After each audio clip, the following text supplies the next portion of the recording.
जय हिंद साथियों।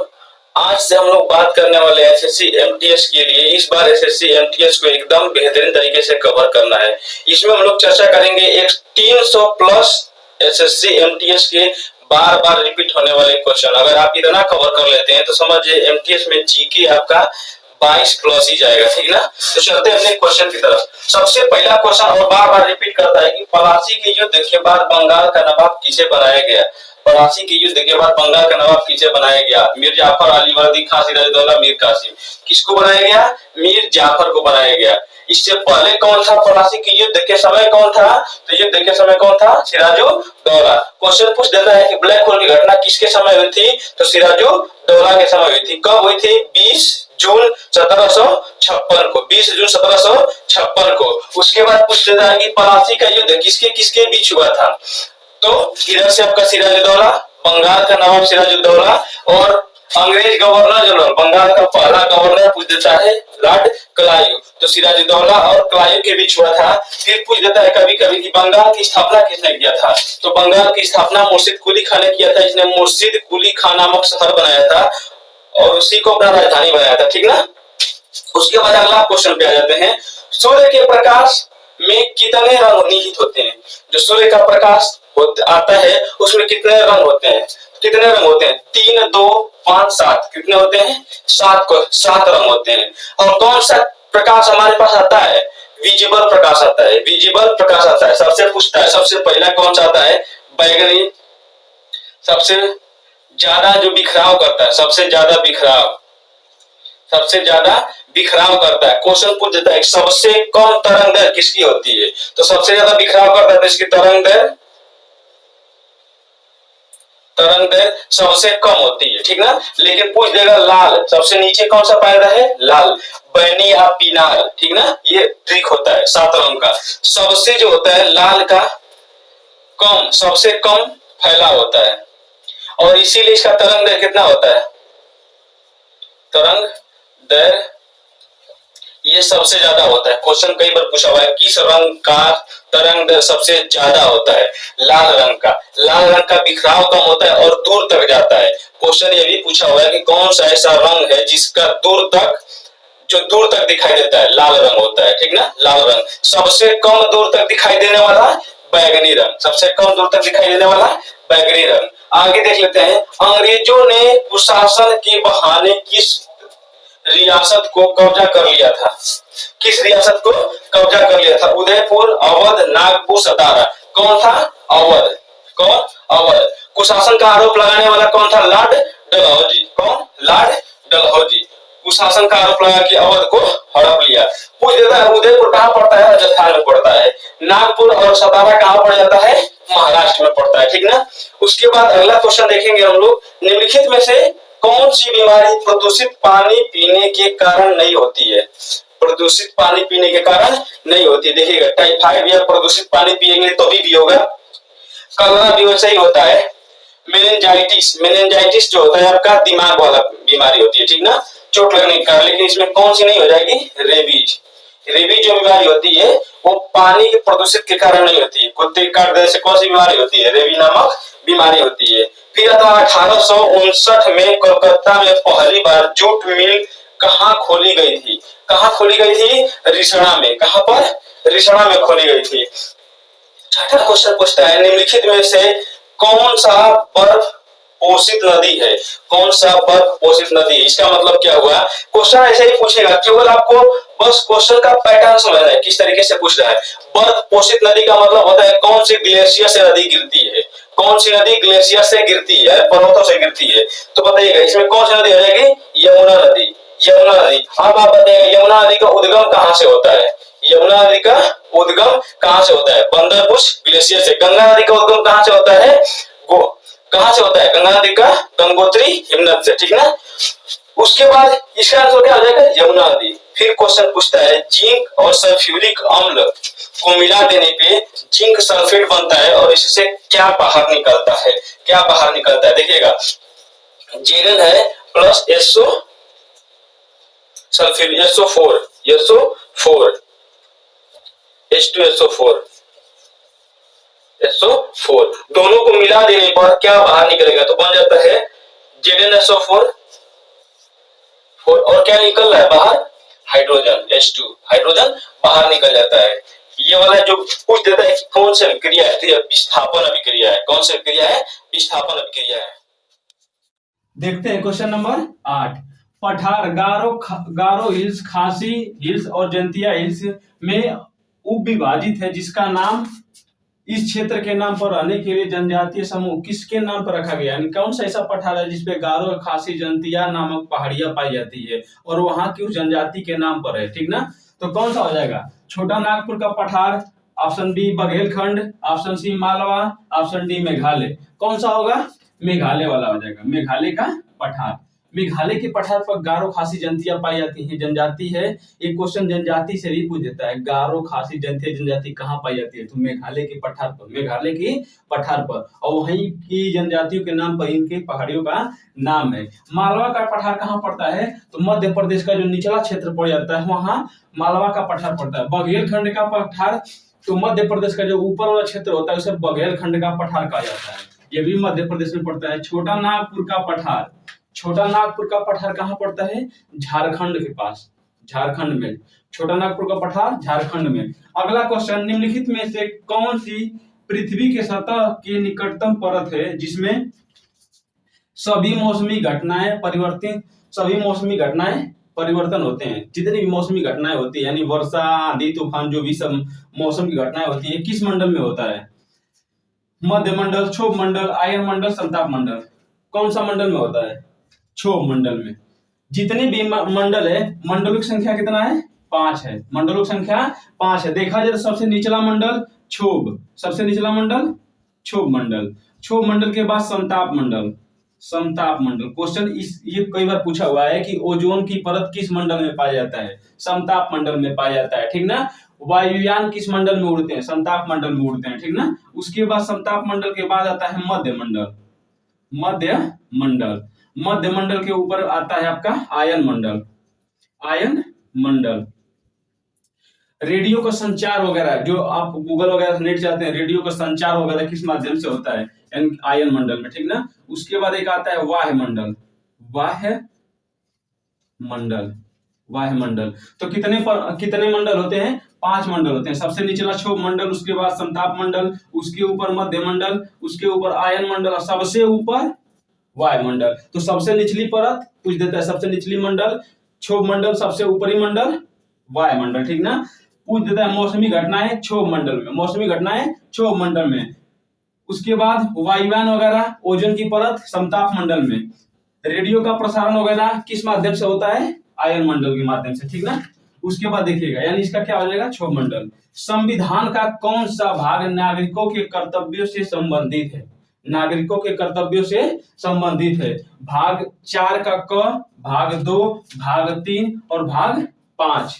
तो बताइएगा इसमें से कौन सा होगा, भाग 4, भाग 4 का क मूल अधिकार से संबंधित है, मूल कर्तव्य से संबंधित है। उसके बाद भाग 2 में क्या है, भाग 2 में नागरिकता है, नागरिकता, भाग 2 में नागरिकता है। इसकी चर्चा अनुच्छेद 5 से लेकर अनुच्छेद 11 तक किया गया है। नागरिकता कहां से लिया गया है, तो नागरिकता हमारा ब्रिटेन से लिया गया है।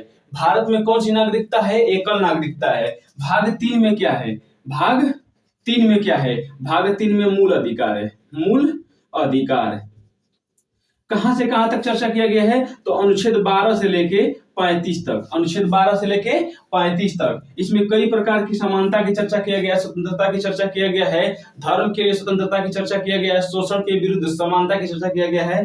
फिर इसके बाद इसमें एक कहां से लिया गया है, जो मूल अधिकार है कहां से लिया गया है, तो जो मूल अधिकार है वो आपका कई बार क्वेश्चन पूछ देता है, यूएसए से लिया गया है।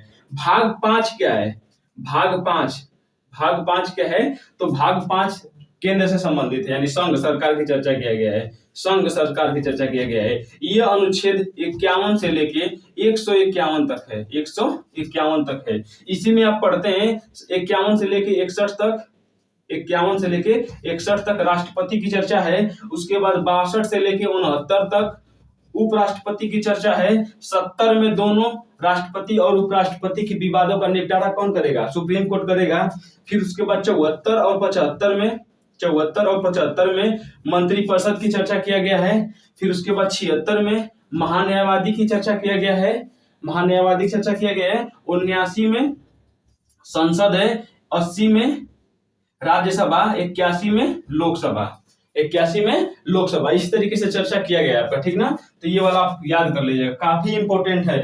इसके नीचे आ जाते हैं, मानव शरीर की सबसे छोटी हड्डी कौन सी होती है?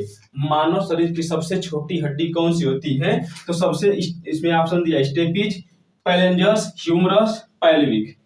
कौन सा हो जाएगा? स्टेपिज। स्टेपिज कहाँ पाई जाती है? कान के पास। सबसे छोटी हड्डी कान के पास, लेकिन सबसे बड़ी हड्डी का देगा तो जांग की हड्डी सबसे बड़ी हड्डी होती है, ठीक ना। उसके बाद पैलेंजस। पैलेंजस हाथ की देखिएगा, हाथ का जो ये उंगली है ना, तीन उंगली, इसे कहा जाता है पैलेंजस। यानी एक हाथ में टोटल अगर पूछ दे पैलेंजस की संख्या कितनी होती है, तो हाथों में पैलेंजस की संख्या 14 होती है। पैलेंजस की संख्या 14 होती है। उसके बाद ह्यूमरस, ये वाला जो पूरी की पूरी हड्डी आई है ना, यहाँ से जो आपके क्यूनी से ऊपर का हड्डी, इसे कहा जाता है ह्यूमरस हड्डी। पैल्विक हड्डी कमर की हड्डी होती है, जहां से आप लोग बैठते हैं, इसे कहा जाता है पैल्विक गर्डल कहा जाता है, ठीक। उसके बाद देखते हैं 12 number, British viceroy Lord Curzon ने बंगाल विभाजन कब किया था? बंगाल विभाजन कब किया था? तो कब किया था? 1905 में। बंगाल विभाजन 1905 में किया था, ठीक ना। पूछा जाता है कि आयोगों का कार्यकाल किस वायसराय को पाया था? लॉर्ड कर्जन को। 1901 में घटना क्या हुई थी? गांधी जी पहली बार कांग्रेस में सम्मिलित हुए थे, और पहली बार फिर उसके बाद देखते हैं 1907 में वो क्या हुआ था? 1907 में कांग्रेस का विभाजन हुआ था। 1907 में कांग्रेस का विभाजन हुआ था, नरम दल और गरम दल में बट गई थी। उसके बाद 1911 में क्या हुआ था? 1911 में दिल्ली दरबार का आयोजन हुआ था। दिल्ली दरबार के समय कई बार क्वेश्चन पूछा हुआ है कि वहां का वायसराय कौन था? वहां का वायसराय कौन था? लॉर्ड हार्डिंग था। और उसके बाद 1912 में कलकत्ता से उठाकर राजधानी कहाँ बना दिया गया? दिल्ली। कलकत्ता से उठाकर राजधानी दिल्ली बना दिया गया। उसके बाद देखते हैं निम्नलिखित में से कौन दुनिया का तीसरा सबसे ऊंचा पर्वत है? पूरे दुनिया की बात किया तो कौन तीसरा सबसे ऊंचा पर्वत है? कौन है? तो सबसे ऊंचा अगर बात कर देगा तो कंचनजंगा। तीसरा सबसे ऊंचा पर्वत कंचनजंगा। सबसे पहला पूछेगा तो माउंट एवरेस्ट। माउंट एवरेस्ट, इसकी ऊंचाई बताइएगा 8,850, बढ़ गया, हमेशा बढ़ता रहता है 8,850। उसके बाद दूसरा पूछेगा तो केटू, लेकिन पूछ देगा भारत की सबसे ऊंची चोटी, तो क्या मारेंगे? भारत की सबसे ऊंची चोटी कौन सी हो जाएगी? केटू, क्योंकि माउंट एवरेस्ट नेपाल में पड़ता है, ठीक। उसके बाद क्या देगा? भारत में सबसे ऊंची चोटी, तो ये जो केटू है ना, ये पाकिस्तान में पड़ जाता है, पीओके वाला क्षेत्र में ना। तो भारत की सबसे ऊंची चोटी कौन सी हो जाएगी? K2। लेकिन भारत में सबसे ऊंची चोटी ये कौन सा हो जाएगा? कंचनजंगा। इस सारे क्वेश्चनों को ध्यान से सुनिएगा, ठीक। उसके बाद एक क्वेश्चन आता है आपका, लिट्टी चोखा निम्नलिखित में से किस राज्य का प्रमुख व्यंजन है? महाराष्ट्र, गुजरात, बिहार, उड़ीसा। तो कहाँ का है? हमारा बिहार का। बिहार का एकदम लिट्टी चोखा। आप लोग बताइएगा, जो लोग उड़ीसा के होंगे, उड़ीसा का प्रमुख व्यंजन कौन सा है? जो लोग गुजरात के होंगे, गुजरात का प्रमुख व्यंजन क्या है? और महाराष्ट्र वाले बताइएगा महाराष्ट्र का प्रमुख व्यंजन क्या है। अब देखते हैं अगला क्वेश्चन, निम्न में से क्या अस्थिमज्जा द्वारा नहीं बनाई गई रक्त कोशिका का एक प्रकार नहीं है? अस्थि शोषक, आरबीसी, बिम्बाणु और डब्ल्यूबीसी। कौन सा इसमें से नहीं है? तो कौन सा नहीं आता है? अस्थि शोषक नहीं आता है। बाकी तीनों के तीनों आपके आरबीसी, डब्ल्यूबीसी तथा बिम्बाणु या प्लेटलेट्स, ये तीनों के तीनों ब्लड का ही पार्ट होते हैं, ठीक ना। इसमें आपसे पूछ देता है आरबीसी, इसमें आपका केंद्रक नहीं पाया जाता, इसीलिए कभी भी ब्लड से आपका कभी भी डीएनए तथा आरएनए की जांच नहीं किया जाता। बाकी किसी भी कोई भी बाल से, नाखून से, किसी से भी डीएनए आरएनए की जांच हो जाती है, क्योंकि केंद्रक में ही क्रोमोसोम पाए जाते हैं और क्रोमोसोम में ही डीएनए आरएनए पाए जाते हैं। जब इसमें केंद्रक होगा ही नहीं तो जांच ही नहीं हो पाता है।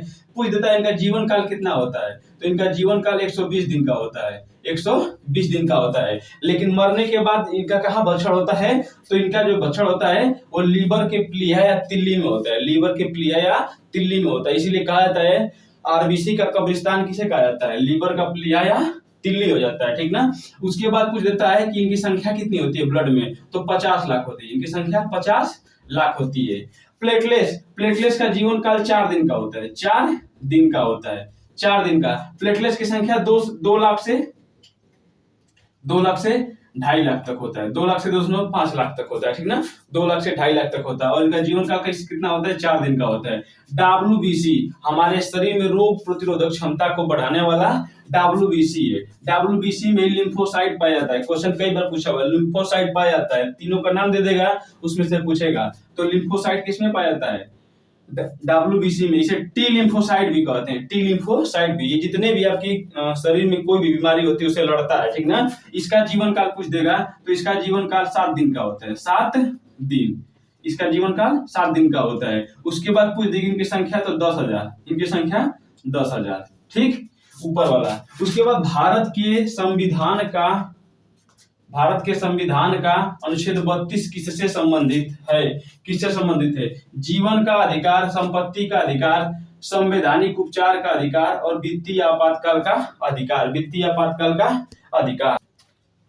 तो कौन सा हो जाएगा, इसमें से कौन सा हो जाएगा, संवैधानिक उपचार का अधिकार, संवैधानिक उपचार का अधिकार। अनुच्छेद 32 को ही हमारे मूल अधिकार का रक्षक माना गया है, और अनुच्छेद 32 में ही कहा गया हमारे मूल अधिकार का रक्षक कौन होगा, सुप्रीम कोर्ट होगा। अनुच्छेद 32 के तहत सुप्रीम कोर्ट, इसमें 5 प्रकार के रिट जारी करती है, बंदी, प्रत्यक्षीकरण, परमादेश, को वारंटो, अधिकार परीक्षा इत्यादि, इस तरीके से, ठीक ना। उसके बाद इसे अनुच्छेद 32 को ही डॉक्टर भीमराव अंबेडकर ने संविधान की आत्मा कहा है। क्वेश्चन कई बार पूछ सकता है कि संविधान का आत्मा किस अनुच्छेद को कहा जाता है, तो अनुच्छेद नंबर 32 को कौन कहा था, डॉक्टर भीमराव अंबेडकर कहे थे, ठीक ना। उसके बाद आगे आ जाता है वित्तीय आपातकाल। वित्तीय आपातकाल की चर्चा कहां से कहां तक किया गया, ये आप लोग कमेंट में बताएंगे, ठीक ना।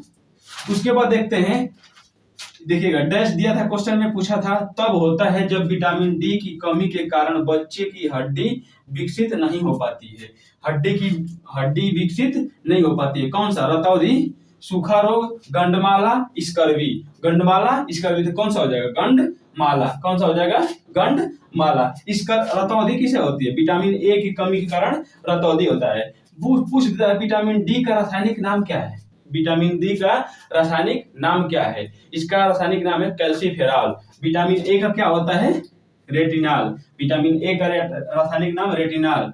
उसके बाद पूछ देता है विटामिन सी, स्कर्वी रोग किसके कमी के कारण होता है, विटामिन सी के कमी के कारण। अब पूछता है इसका रासायनिक नाम स्कार्बिक अम्ल। आगे देखते हैं, निम्नलिखित में से कौन सा होगा, इसमें से कौन सा होगा बताइएगा।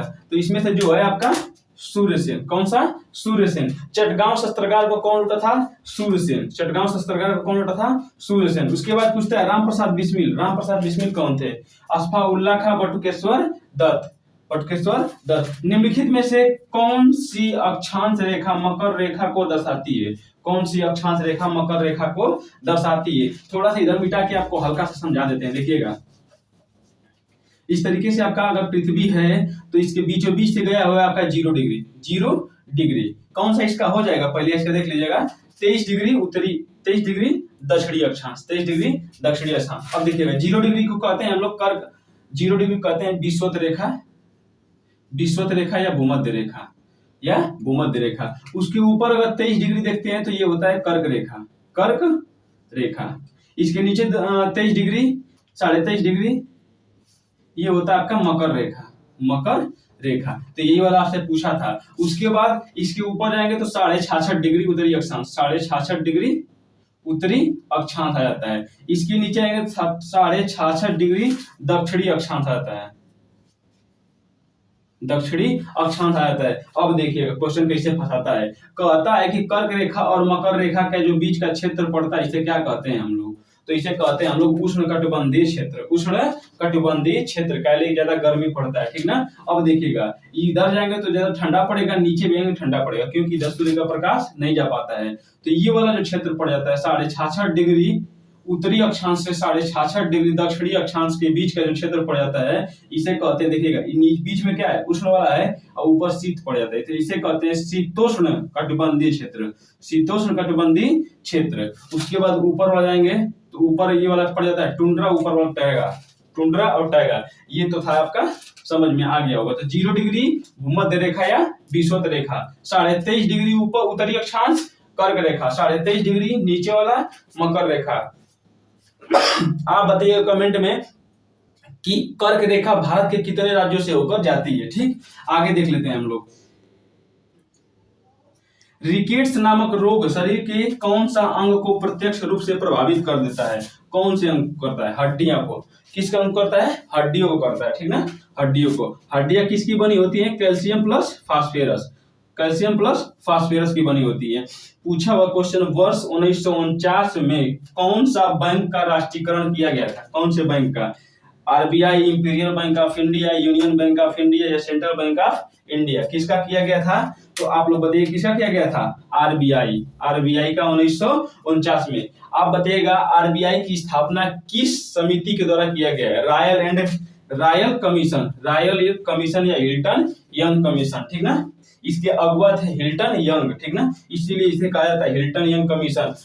इसकी स्थापना कब हुआ था? 1935 में हुआ था। उसके बाद अगला क्वेश्चन आता है, इस तरीके से डैश दिया था, जयपुर में एक महल है जिसका निर्माण सवाई प्रताप सिंह ने करवाया था। कब करवाया था और कौन सा है? तो कौन सा महल है? हवा महल है, हवा महल है। इतना ही यार, आशा करते हैं कि वीडियो आपको अच्छी लगेगी तो लाइक सब्सक्राइब शेयर करिएगा, तथा मिलते हैं बहुत ही जल्द और ही बेहतरीन तरीके से क्लास लेकर अगले पार्ट में। तब तक के लिए बाय बाय, टेक केयर, जय हिंद।